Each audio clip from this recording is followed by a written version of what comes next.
Some Fruits of Solitude in Reflections and Maxims by William Penn. Part 1. Ignorance. 1. It is admirable to consider how many millions of people come into and go out of the world, ignorant of themselves and of the world they have lived in.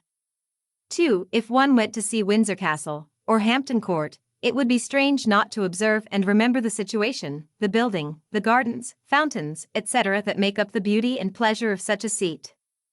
And yet few people know themselves, no, not their own bodies, the houses of their minds, the most curious structure of the world, a living walking tabernacle, nor the world of which it was made and out of which it is fed, which would be so much our benefit, as well as our pleasure, to know. We cannot doubt of this when we are told that the invisible things of God are brought to light by the things that are seen, and consequently we read our duty in them as often as we look upon them, to Him that is the great and wise author of them, if we look as we should do. 3. The world is certainly a great and stately volume of natural things, and maybe not improperly styled the hieroglyphics of a better, but, alas, how very few leaves of it do we seriously turn over. This ought to be the subject of the education of our youth, who at 20, when they should be fit for business, know little or nothing of it. Education. 4. We are in pain to make them scholars, but not men. To talk rather than to know, which is true canting. 5. The first thing obvious to children is what is sensible, and that we make no part of their rudiments. 6. We press their memory too soon, and puzzle, strain, and load them with words and rules, to know grammar and rhetoric, and a strange tongue or two, that it is 10 to 1 may never be useful to them, leaving their natural genius to mechanical and physical, or natural knowledge uncultivated and neglected, which would be of exceeding use and pleasure to them through the whole course of their life. 7. To be sure, languages are not to be despised or neglected, but things are still to be preferred. 8. Children had rather be making of tools and instruments of play, shaping, drawing, framing, and building, and see, than getting some rules of propriety of speech by heart, and those also would follow with more judgment, and less trouble and time. 9. It were happy if we studied nature more in natural things, and acted according to nature, whose rules are few, plain, and most reasonable. 10. Let us begin where she begins, go her pace, and close always where she ends, and we cannot miss of being good naturalists. 11. The creation would not be longer a riddle to us, the heavens, earth, and waters, with their respective, various and numerous inhabitants, their productions, natures, seasons, sympathies and antipathies, their use, benefit and pleasure, would be better understood by us, and an eternal wisdom, power, majesty, and goodness, very conspicuous to us, through those sensible and passing forms, the world wearing the mark of its Maker, whose stamp is everywhere visible, and the characters very legible. To the children of wisdom. 12. And it would go a great way to caution and direct people in their use of the world, that they were better studied, and known in the creation of it. 13. For how could man find the confidence to abuse it, while they should see the great Creator stare them in the face, in all and every part thereof? 14. Their ignorance makes them insensible, and that insensibility hardy in misusing this noble creation, that has the stamp and voice of a deity everywhere, and in everything to the observing. 15. It is pity therefore that books have not been composed for youth, by some curious and careful naturalists, and also mechanics, in the Latin tongue, to be used in schools, that they might learn things with words, things obvious and familiar to them, and which would make the tongue easier to be obtained by them.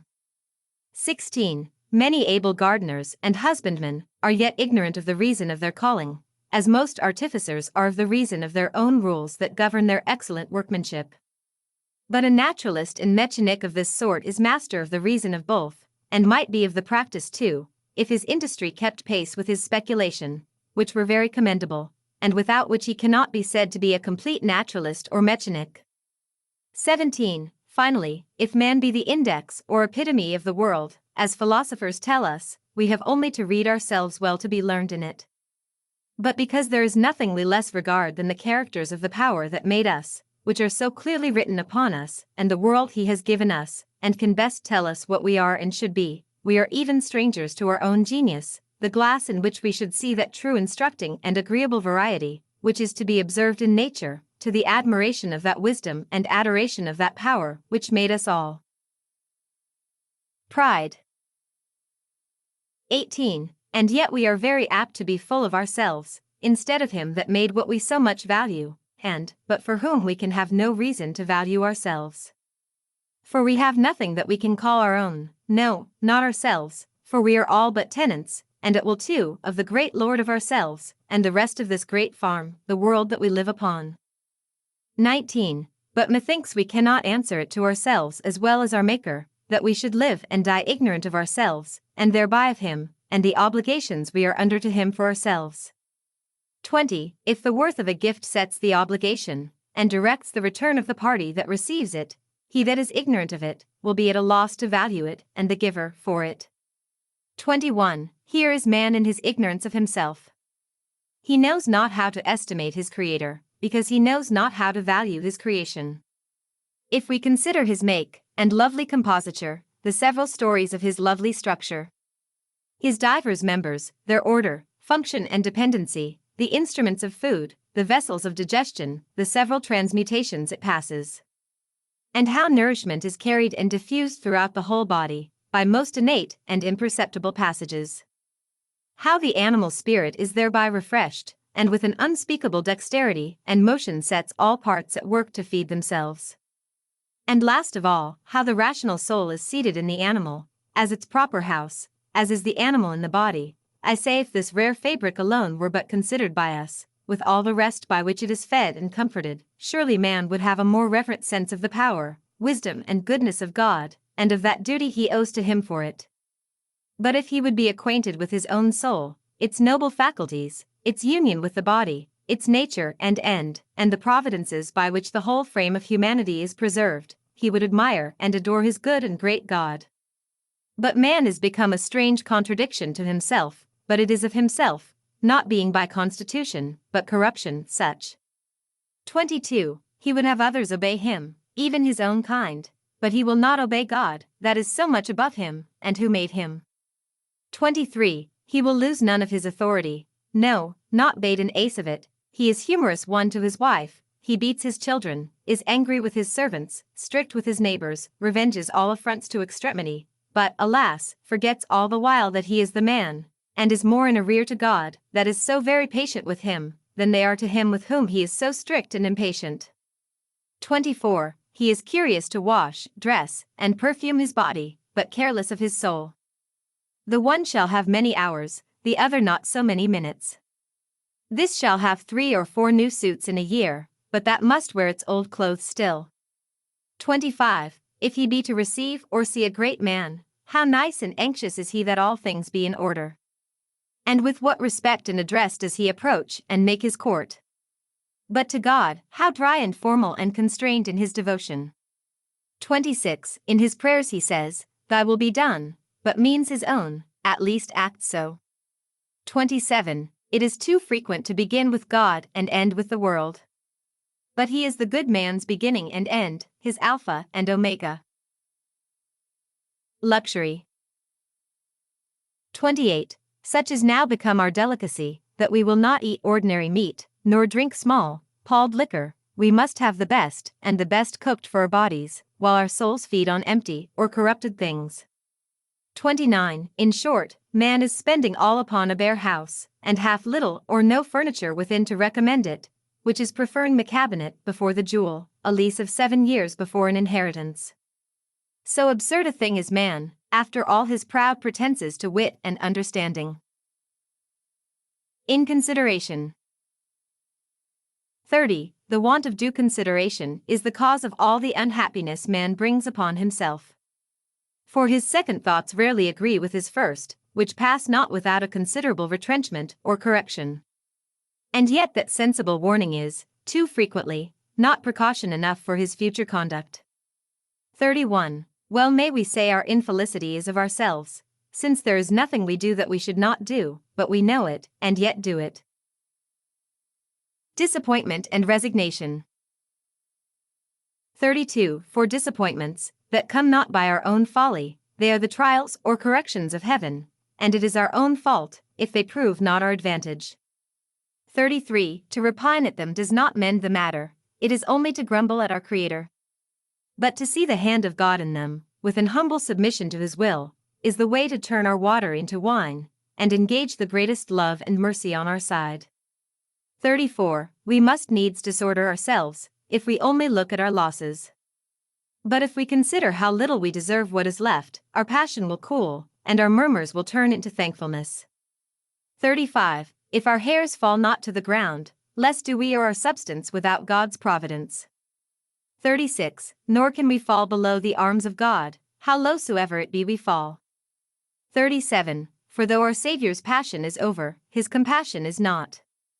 That never fails His humble, sincere disciples. In Him, they find more than all that they lose in the world. Murmuring. 38. Is it reasonable to take it ill, that any body desires of us that which is their own? All we have is the Almighty's, and shall not God have His own when He calls for it? 39. Discontentedness is not only in such a case ingratitude, but injustice. For we are both unthankful for the time we had it, and not honest enough to restore it, if we could keep it. 40. But it is hard for us to look on things in such a glass, and at such a distance from this low world, and yet it is our duty, and would be our wisdom, and our glory to do so. Censoriousness. 41. We are apt to be very pert at censuring others, where we will not endure advice ourselves. And nothing shews our weakness more than to be so sharp-sighted at spying other men's faults, and so purblind about our own. 42. When the actions of a neighbor are upon the stage, we can have all our wits about us, are so quick and critical we can split an hair, and find out ever failure and infirmity, but are without feeling, or have but very little sense of our own. 43. Much of this comes from ill nature, as well as from an inordinate value of ourselves, for we love rambling better than home, and blaming the unhappy, rather than covering and relieving them. 44. In such occasions some shew their malice, and are witty upon misfortunes, others their justice. They can reflect apace, but few or none their charity, especially if it be about money matters. 45. Ye shall see an old miser come forth with a set gravity, and so much severity against the distressed, to excuse his purse, that he will, ere he has done, put it out of all question, that riches is righteousness with him. This, says he, is the fruit of your prodigality, as if, poor man, covetousness were no fault, or of your projects, or grasping after a great trade, while he himself would have done the same thing, but that he had not the courage to venture so much ready money out of his own trusty hands, though it had been to have brought him back the Indies in return. But the proverb is just, vice should not correct sin. 46. They have a right to censure, that have a heart to help, the rest is cruelty, not justice. Bounds of charity. 47. Lend not beyond thy ability, nor refuse to lend out of thy ability, especially when it will help others more than it can hurt thee. 48. If thy debtor be honest and capable, thou hast thy money again, if not with increase, with praise. If he prove insolvent, don't ruin him to get that, which it will not ruin thee to lose, for thou art but a steward, and another is thy owner, master and judge. 49. The more merciful acts thou dost, the more mercy thou wilt receive, and if with a charitable employment of thy temporal riches, thou gainest eternal treasure, thy purchase is infinite, thou wilt have found the art of multiplying indeed. Frugality or bounty. 50. Frugality is good if liberality be joined with it. The first is leaving off superfluous expenses, the last bestowing them to the benefit of others that need. The first without the last begins covetousness, the last without the first begins prodigality, both together make an excellent temper. Happy the place wherever that is found. 51. Were it universal, we should be cured of two extremes, want and excess, and the one would supply the other, and so bring both nearer to a mean, the just degree of earthly happiness. 52. It is a reproach to religion and government to suffer so much poverty and excess. 53. Were the superfluities of a nation valued, and made a perpetual tax or benevolence, there would be more almshouses than poor, schools than scholars, and enough to spare for government besides. 54. Hospitality is good, if the poorer sort are the subjects of our bounty, else too near a superfluity. Discipline. 55. if thou wouldst be happy and easy in thy family, above all things observe discipline. 56. Every one in it should know their duty, and there should be a time and place for everything, and whatever else is done or omitted, be sure to begin and end with God. Industry. 57. Love labor, for if thou dost not want it for food, thou mayest for physique. It is wholesome for thy body, and good for thy mind. It prevents the fruits of idleness, which many times comes of nothing to do, and leads too many to do what is worse than nothing. 58. A garden, an laboratory, a workhouse, improvements and breeding, are pleasant and profitable diversions to the idle and ingenious, for here they miss ill company, and converse with nature and art, whose variety are equally grateful and instructing, and preserve a good constitution of body and mind. Temperance. 59. To this a spare diet contributes much. Eat therefore to live, and do not live to eat. That's like a man, but this below a beast. 60. Have wholesome, but not costly food, and be rather cleanly than dainty in ordering it. 61. The receipts of cookery are swelled to a volume, but a good stomach excels them all, to which nothing contributes more than industry and temperance. 62. It is a cruel folly to offer up to ostentation so many lives of creatures, as make up the state of our treats, as it is a prodigal one to spend more in sauce than in meat. 63. The proverb says, that enough is as good as a feast, but it is certainly better, if superfluity be a fault, which never fails to be at festivals. 64. If thou rise with an appetite, thou art sure never to sit down without one. 65. Rarely drink, but when thou art dry, nor then, between meals, if it can be avoided. 66. The smaller the drink, the clearer the head, and the cooler the blood, which are great benefits in temper and business. 67. Strong liquors are good at some times, and in small proportions, being better for physic than food, for cordials than common use. 68. The most common things are the most useful, which shews both the wisdom and goodness of the great Lord of the family of the world. 69. What therefore he has made rare, don't thou use too commonly, lest thou shouldest invert the use and order of things, become wanton and voluptuous, and thy blessings prove a curse. 70. Let nothing be lost, said our Saviour. But that is lost that is misused. 71. Neither urge another to that thou wouldst be unwilling to do thyself, nor do thyself what looks to thee unseemly and intemperate in another. 72. All excess is ill, but drunkenness is of the worst sort. It spoils health, dismounts the mind, and unmans men. It reveals secrets, is quarrelsome, lascivious, impudent, dangerous and mad. In fine, he that is drunk is not a man, because he is so long void of reason, that distinguishes a man from a beast. Apparel. 73. Excess in apparel is another costly folly. The very trimming of the vain world would clothe all the naked one. 74. Choose thy clothes by thine own eyes, not another's. The more plain and simple they are, the better. Neither unshapely, nor fantastical, and for use and decency, and not for pride. 75. If thou art clean and warm, it is sufficient, for more doth but rob the poor, and please the wanton. 76. It is said of the true church, the king's daughter is all glorious within. Let our care therefore be of our minds more than of our bodies, if we would be of her communion. 77. We are told with truth, that meekness and modesty are the rich and charming attire of the soul, and the plainer the dress, the more distinctly, and with greater luster, their beauty shines. 78. It is great pity such beauties are so rare, and those of Jezebel's forehead are so common, whose dresses are incentives to lust, but bars instead of motives to love or virtue.